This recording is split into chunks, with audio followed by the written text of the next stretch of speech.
Polish Desk. It's Kendall here, and today I have swatches of the Zoya collection for spring 2022. The collection is called Abundance, and we have 6 new shades here, 5 cream shades and 1 kind of glittery, sparkly shade. I will be talking about all of these shades after I show you the swatches because I do have several thoughts about this collection. So I picked these up at Beyond Polish, where Zoyas are a little bit cheaper.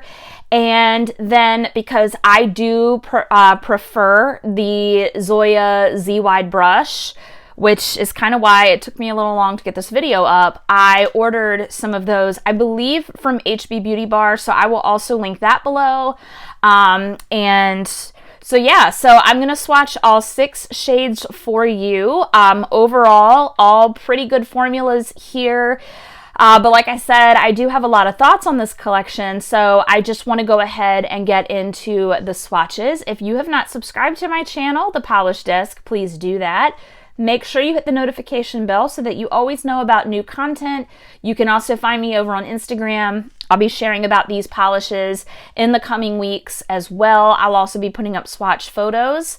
And you can also email me. I will link all of that information down below. So let's go ahead and get into the swatches.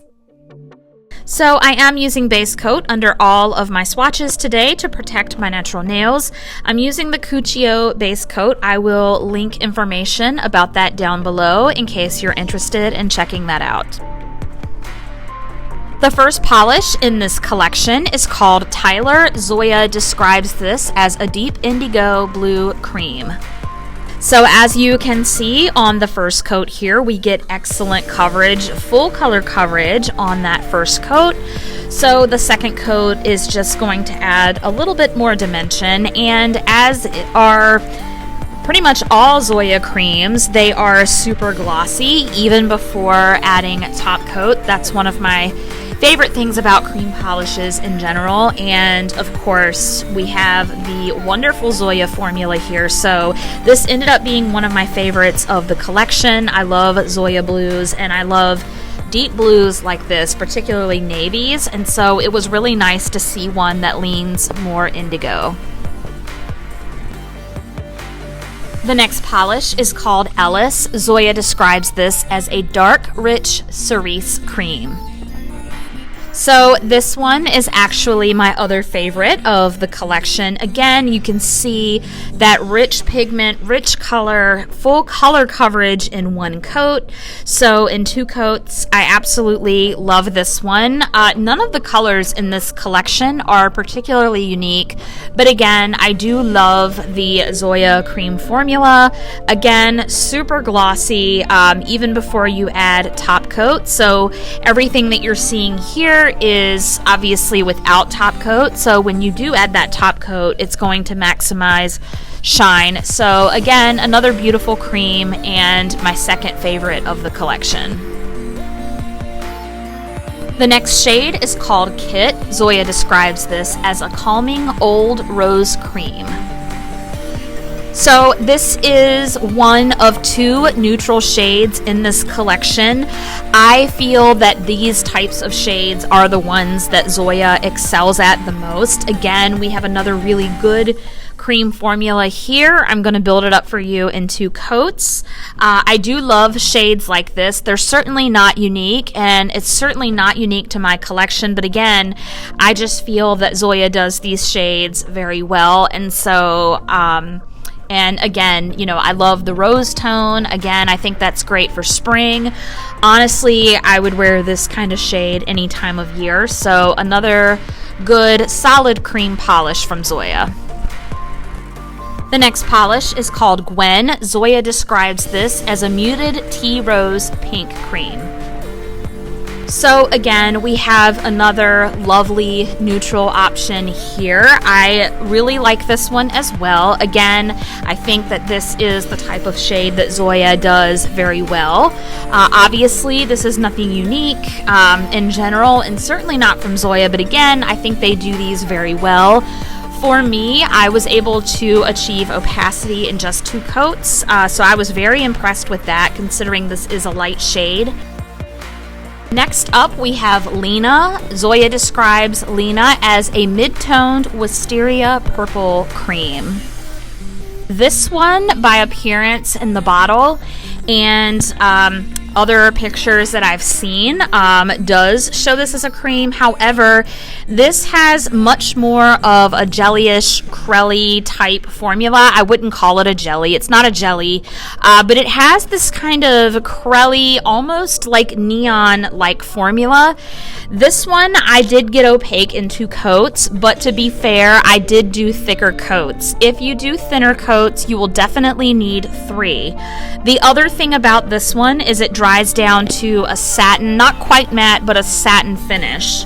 I do wish Zoya, and I will talk about this more at the end of the video, I do wish that this one was more accurately described, just so that people know what this polish is. It's lovely, but the description by Zoya is not accurate.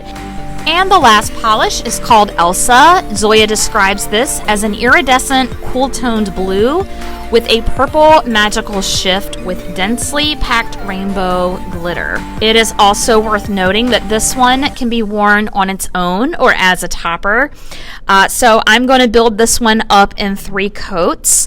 When you look at this polish in the bottle, it almost looks like the way that the Zoya Pixie Dust polishes look in their bottles. This is not a pixie dust polish.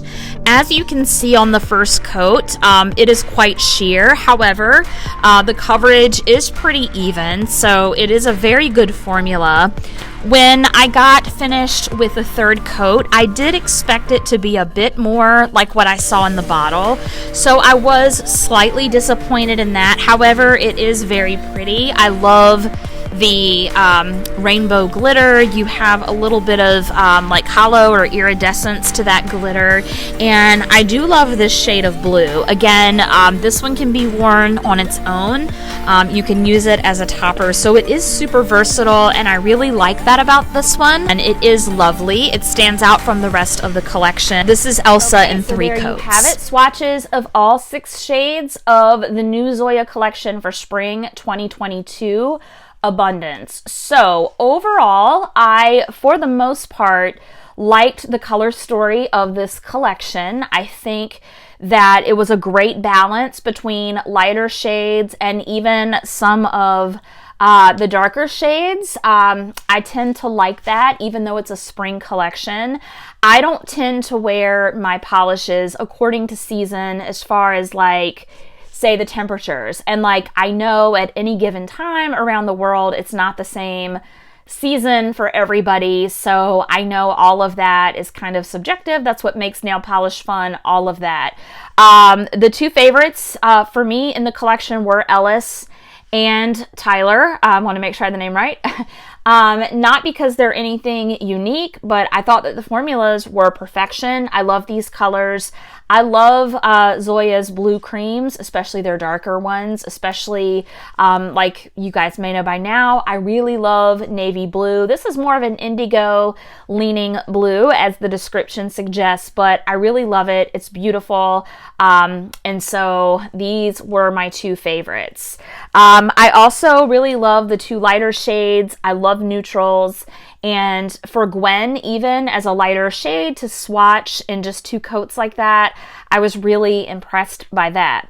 Now, I do have some other thoughts about this collection, and I want to preface this by saying I love Zoya, the brand. I love their polishes. I've been wearing their polishes, fairly, for pretty much as long as I've really been into nail polish, blogging about polish, all of that. I have amassed quite a collection of Zoyas. They have great promos. That's usually when I get my Zoyas because of, I find that to be a better deal, money-wise, obviously. Now, having said that, I do feel that this collection, for the most part, though it is pretty, I find it to kind of be more of the same. Now, again, I love Zoya. This is no shade to them. This is no disrespect. This is just me. I know a number of other people feel the same way. I'm just being honest. I feel that, and again, you know, it is a mainstream brand. It is, you know, it's also a salon brand. Like, salons have that option. So of course, you know, you're going to be getting certain polishes. A lot of them are going to follow the trends. And with so many years and so many collections, you can only be so unique. Also, if you're doing a certain theme, certain colors are going to fit into that theme. I get all of that, and I think that that's great. But I do think for a brand that now has marked their polishes up to $12 a bottle, I would like to be seeing a little bit more. The shimmer shade, I thought that this was really pretty. I'm all for hollow. I love scattered hollow. Now for me, I would have put this as more of a winter polish. And I also didn't feel that even in 3 coats that I quite got what I saw in the bottle. And I just expect more. I mean, I feel like, again, overall, I really enjoyed the collection. They're pretty, but there's nothing that was like really super outstanding to me that would suggest, you know, pay $12 for this polish. Then when you take into consideration the fact that if you purchase the Z-WIDE brush from Zoya, that's another $2. So now basically you have marked that polish up from the $10 to the $12 with the increase to now $14. And honestly, I think that that's too much. Honestly, there are some indie brands that I would not pay $14 a polish for. Which, again, no shade to Zoya, is another reason that I get them from Beyond Polish. But so having said all of that, of course, I love the brand. I really like these polishes, but I do think that we should be seeing something a little bit more. I would love to see more of the pixie dust and the ultra pixie dust, like things like that, or some of the different finishes. I know that not everyone's a jelly fan, but when they started putting out jelly polishes, they were putting those out in colors that, you know, other than more recently like Cirque colors, you weren't seeing a lot. So I would just love to see them get back to doing more of that. Again, I love the brand. I'll continue to love the brand, but I do wish that we were seeing a little bit more, a little bit different, you know, just mixing it up a little bit more. The other thing, and by the way, Lena, I thought Lena was beautiful. She's beautiful. However, I think that people need to be aware, you know, and of course the description is describing this just as a cream. You know, I took one swipe of the brush, and I'm kind of like, wait a minute. So I literally went over to Janique's video. I'm like, I have to see what she says about this. And it was the same thing, like, what's going on?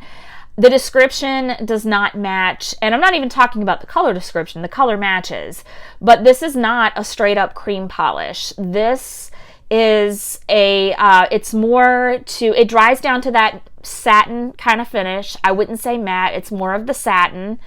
And so the formula, especially on that first couple of coats, now I did 2 thicker coats, so I did mine in 2, otherwise it's going to be in 3 coats. And that's fine, but let everyone know in your description that, hey, this polish dries down the way it does. This is not a typical, this is not your standard cream polish, even though it looks it in the bottle. It has, I wouldn't quite say jelly, more of that kind of crelly-ish kind of formula that you would get almost like with a neon.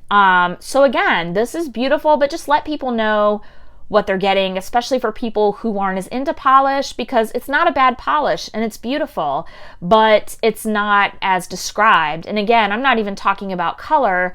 I'm talking about the finish and everything like that. So, and plus, you know, Zoya has some polishes that are outright satin, and the bottle, it's like the frostier bottle, and it's labeled that it's a satin polish. So, you know, I picked this up thinking, oh, it's just like any other mid-toned, cool-toned purple. And again, it's nothing against the polish. It's an absolutely gorgeous polish, but the description is a little bit misleading, you know, whether you know a lot about polish or what to expect or not. So those are my thoughts about the collection. Again, it's a beautiful collection. I hope no one thinks I'm being overly negative about it. I just kind of had those thoughts. and really about Zoya in general for some time. So again, really beautiful collection.